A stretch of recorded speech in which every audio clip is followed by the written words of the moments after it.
Selamat pagi, semangat pagi. Senang bisa menyapa saudara sekalian dengan firman Tuhan yang diambil dari Matius 9 ayat 9. Setelah Yesus pergi dari situ, ia melihat seorang yang bernama Matius duduk di rumah cukai. Lalu ia berkata kepadanya, "Ikutlah aku." Maka berdirilah Matius lalu mengikut dia. Saudara, salah satu pepatah yang terkenal adalah tak kenal maka tak sayang. Dan mungkin kita semua pernah merasa tak akan ada orang yang bisa mengenal kita secara utuh.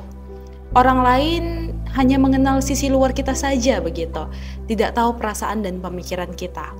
Persoalan kenal mengenal ini seringkali menjadi persoalan sensitif karena di titik tertentu manusia bisa merasa sedih karena tidak ada yang mengerti keadaan dan perasaannya.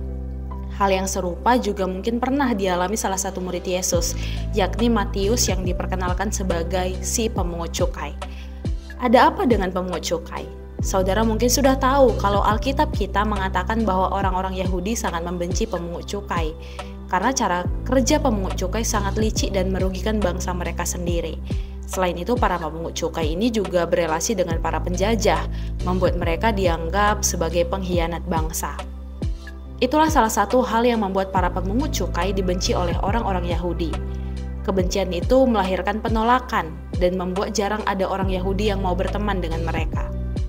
Saudaraku mungkin masih ingat kisah yang diceritakan Yesus ketika ada dua orang datang ke bait suci, satu orang Farisi dan satu lagi pemungut cukai. Dalam Lukas 18 ayat 13. Tetapi pemungut cukai itu berdiri berjauh-jauh, bahkan ia tidak berani menengadah ke langit, melainkan ia memukuli diri dan berkata, "Ya Allah, kasihanilah aku orang berdosa ini." Ada di antara pemungut cukai yang rindu hatinya disentuh oleh sebuah kasih dan pengampunan. Jika Matius menjadi salah satu pemungut cukai yang merindukan kasih dan pengampunan, maka alasan kenapa Matius langsung berdiri lalu mengikuti Yesus sangat jelas, karena ia pun membutuhkan kasih, penerimaan, dan pengampunan di tengah penolakan yang ia terima. Saudara, dari kisah ini Yesus mengajak kita untuk saling menerima satu dengan yang lainnya.